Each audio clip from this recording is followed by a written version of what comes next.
made it live.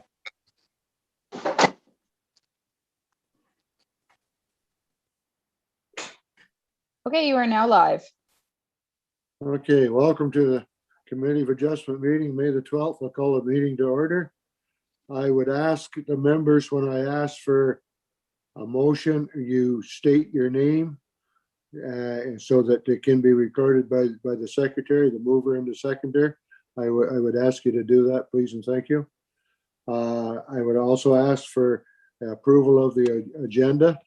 Do we have a mover and a seconder? I'll move it.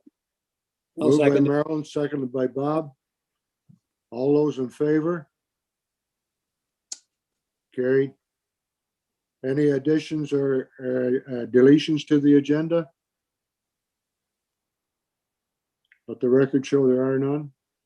Declaration of conflict of interest or pecuniary interest, general nature thereof. Is there any? No. Nope. Let the record show there are none. Thank you. Adoption of minutes of October the 14th. We have had them on our agenda. Do we have a mover and a seconder for the minutes for October the 14th? Moved by Marilyn, seconded by Bob. Thank you. Any discussion? Comments?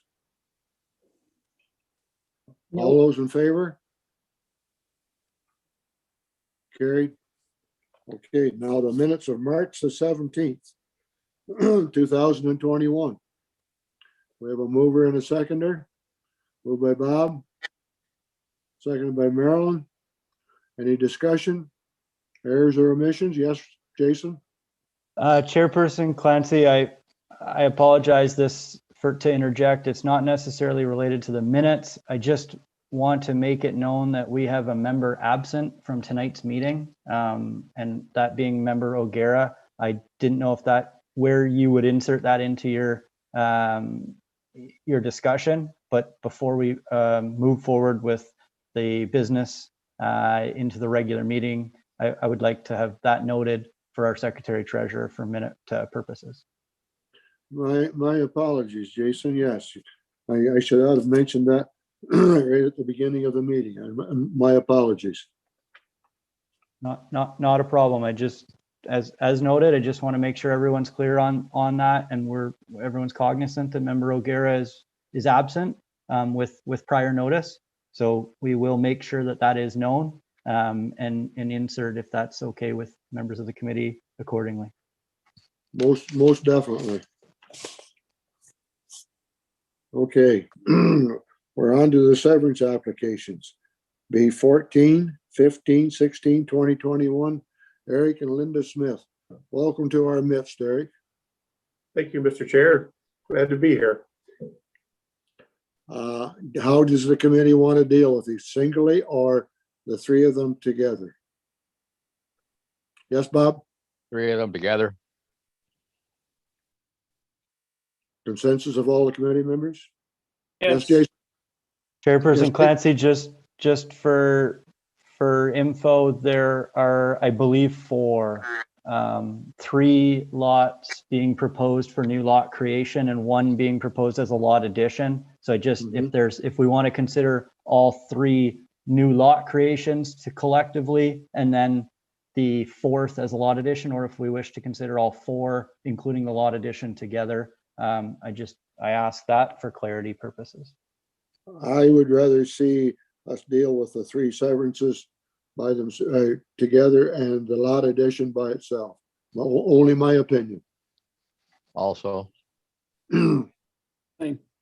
Everybody agree to that? That is fine. Good with me. Okay, you've had time to review the application. Excuse me. We have a letter from an individual. You have had perusal to read that. Is there any concerns, comments from any of the committee members? Yes, Dieter? I have a comment. I was looking at the map that the gentleman provided, Mr. Darby provided, which comes out of the official plan. And I can't understand why he used that one as opposed to the Township of Zoning Bylaw Schedule 10, which clearly delineates the hamlet boundary, as opposed to the one out of the OP, which calls it just hamlet designation. And Jason, just you can correct me on this, but my understanding is that the official plan is a kind of a document that sort of generally describes what the planning process should be, right? And it actually even says, I was reading one part that the details are to be furthered by things like bylaws.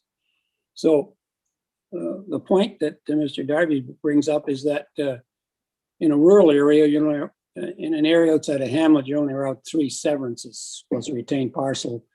And obviously the prior consent report says there's already been 1 severance done. The Adair place was prior to 1992, and the other severance is the old house down by the river. But personally, I you know, as I say, the zoning bylaw hamlet designation includes all the severances, including the retained parcel and the severance, lot addition severance are all within the hamlet. So, and as you said, you're allowed 4 severances in a hamlet. Is that correct? Is through you, Mr. Chair, just to that point, if I may, yes, the official plan in effect differentiates on the number of lots that may be created should you be within a hamlet or outside of a hamlet. 3 lots plus retained are permitted to be created in the rural area, the rural designation, and 4 lots plus the retained may be permitted in the hamlet designation. You're absolutely correct, Member Eberhardt, in that this official plan Schedule A differs from the Township of Stone Mills zoning bylaw as to where the hamlet boundary terminates. So in Mr. Darby's submission, looking at the official plan Schedule A, the northern portion and essentially the entirety of the corner lot on Adair Road and County Road 4 is within the hamlet boundary, whereas the other severed parcels plus the lot addition would be considered outside of, if you're looking at Schedule A. Whereas, yes, zoning bylaw schedules dropped the hamlet boundary down to Shibago, sorry if I'm mispronouncing, all the way down to that lot and concession line. There, in an ideal world, truthfully, the schedule should align. The zoning schedule and the OP schedule, they should not be different from that perspective. However, in this regard, it's largely irrelevant. And I say that because the maximum number of severances, even in the rural area, are still complied with. So as you can see, the corner lot that I mentioned is in the hamlet boundary on Adair and County Road 4. And then the 2 lots plus the retained lot, which would be south of that if you were going by the Schedule A of the official plan, are entirely in the rural designation, and they still are well in compliance with the 3 plus retained, because technically there would be an additional severance if that was to be pushed in that area. But speaking to that previous severance post 92, and whether or not a portion of it falls within or outside of the hamlet, staff had advised Mr. and Mrs. Smith that if the proposal was subdivided in the way in which it's before you this evening, with the 3 lots plus the retained, that would be in conformity with the township's official plan policies and not pushing the limits with respect to whether or not you're in or outside of the hamlet. So I hope that provides a bit of clarity on that point. And if there's additional info I could provide, by by all means, I'm happy to do so. I'm still curious as to when push comes to shove, what actually governs. That zoning bylaw, Schedule 10, seems to me would definitely govern over the, and as Mr. Darby called it, fuzzy lines. From where I come from, I hate fuzzy lines because I like to have things down to the centimeter. So I've always, and no aspersion on you, but I have a real problem with planners that look at someone else's plans and then draw their own lines on their own plans and, make fuzzy lines. Anyway, that's outside the end. But I still don't see why you need to make the argument that one lot is in Hamlet based on the official plan and the others are in the rural zone. There's zoned rural, but they're still within the Hamlet. So that's just my 2 cents. Anyone else have it? Any comments, questions? No, Oh, I have one question of Mr. Smith, Eric. Yes. Looking at severance sketches, am I assuming correctly that you're using existing stone rows and fences for boundaries? Yes. Okay, very good. I like that. Through you, Chairperson Clancy, I can provide a bit of an update on that. The applicant and his surveyor, Mr. McDonald, and myself actually met on site to look at the best use of the parcel and how what divisions of land would be, make the most sense. And with the irregular shape, and I stress the word irregular shaped existing parcel that's already cut from the greater landholding, in everybody's opinion, using the fence lines and tree lines that are there was the most logical use of dividing the parcel to ensure that there was not a misunderstanding of who owns what into the future. I think that was an excellent idea, Jason, for it to be done that way. I've read this intently. I've taken into consideration Mr. Derby's letter. There's some of it I take exception to. I don't think we need to go there on that, but anyhow, I know he does have a concern, but in my view, it's the best that it can be, and we're asking for a hydro G study, which will protect everybody in the surrounding area. I feel that we have dotted all the I's and dotted the T's.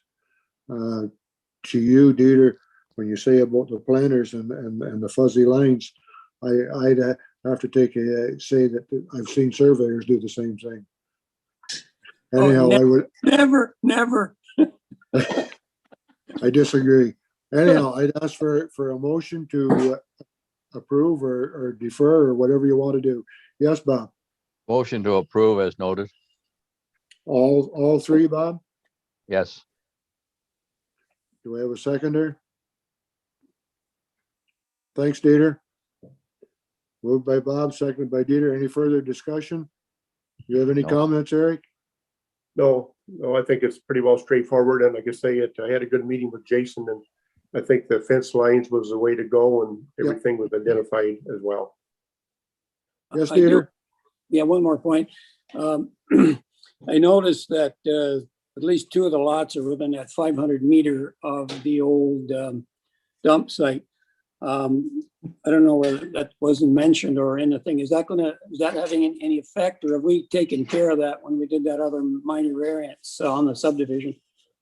Through you, Chairperson, that's a great point, Member Eberhardt. It from the Ministry of Environment, Parks, Conservation and Parks, MECP's perspective, the previous variance that we spoke to on Belantra with their commentary regarding that separation distances and the lack of influence that could result from that former landfill site was the rationale carried forward here for not requiring a subsequent minor variance for each of those lots, as this is beyond as those comments previously noted, there was a negative effect on neighboring lots from that landfill site.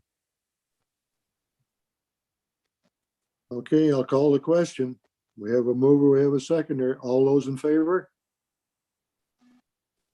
Carried. Eric, you're on your way. Have a good evening. Still Okay, got do the we other have- one. We have Yeah, one more, I think, Bob. Yeah, there's one more, the lot addition. I didn't think Eric was going to be involved in that. Anyhow, okay. B17, 2021. Eric, again, with a lot addition. Any questions, concerns, comments? Okay, yes, Jason? Through you, I can provide just a very quick comment to this application, as I think it is potentially what was causing confusion with Mr. Darby, as in how were 4 lots being severed. As we are all aware, at this juncture, the proposal for severed parcel D is a lot addition, and the conditions that are before you this evening reflect that lot addition would be required to be merged on title with the adjacent land holding. And similar to our comment previously, the use of fence rows is what generated largely that area of 3.77 hectares, and why there's some jogs out of the parcel config or parcel lines and fabric that some may have questioned too. So just a very brief update to say that's the history and the requirement that it be merged on title with the adjacent landholder. Thank you. Yeah, it met all the criteria, Jason. Do I have a mover and a seconder for this? Yes, Bob and Dieter, thank you. Any further discussion, concerns? All those in favor? Carried. Have a good evening. Again, Thanks, Mr. Chair, and your committee, and everybody stay safe. you do. You also. Take care. And enjoy the rest of your evening. Okay, our next one is the one down here on Butternut Road, Mr. Roy. Would anybody from there be joining us, Jason? Yes, sir, I'm here. Mr. Roy's with us. Okay, there he is, sorry. Okay. I guess maybe my thoughts are, considering we don't have a comment from the Conservation Authority, and it's your recommendation, Jason, that we defer. I think that's the route that we ought to take this evening, and so there's no further discussion on this matter. Through you, Chair. Yes, my recommendation is that until we have fulsome commentary from Quinte Conservation as it relates to the natural heritage policies of our official plan and their regulatory conditions, that we defer. I also note that just as of this morning, there was a letter of objection that was received to this application. It's been uploaded to the portal for everybody's perusal. That letter also speaks to the natural heritage component of this application. And I just make that comment as it, in my opinion, reiterates the importance of a deferral for the consideration of Quinte Conservation. Thank you. That was exactly my thoughts. Anyone else have any concerns or questions? If not, I would ask for a mover for a deferral. Moved by Bob. We have a seconder, second by Merrill. Thank you. Any further discussion? No. All those in favor? Mr. Roy, it'll be deferred until our next meeting, whenever that might be, when we get comments back from the Conservation Authority. Okay, so this letter that was posted, sir, it's on the website now for us to read? Yes, Okay, yes, it that's is. all I have for now. So what, Okay, Thank you. there's no more steps for you? You're not gonna, somebody say something? I think Mr. Roy is just muting and leaving the meeting. Okay. I guess we have no deputations. I don't have the rest of the agenda, Jason, but we're going on memory. I think that's it, other than if the members have anything to add. Or you specifically? Yes, Bob? Jason, do we have to sign anything for that deferral? Yes, it's a good question, Member Surgeon. I've written a deferral recommendation. Let me just double check while we're on this to make sure. I don't remember off the top of my head if I included signatures on it or not. Bear with me. Do you have to have signatures for a deferral, Jason? I didn't think so.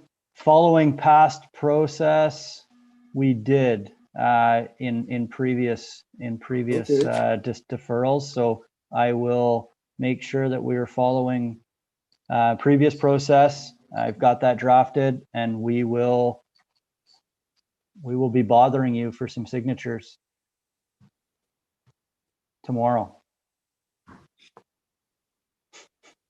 It's okay. So they'll Are be you coming available. here or are we going there? No, we'll come to you. Okay. Member O'Gara is absent, so we're okay with that. Is everybody available tomorrow?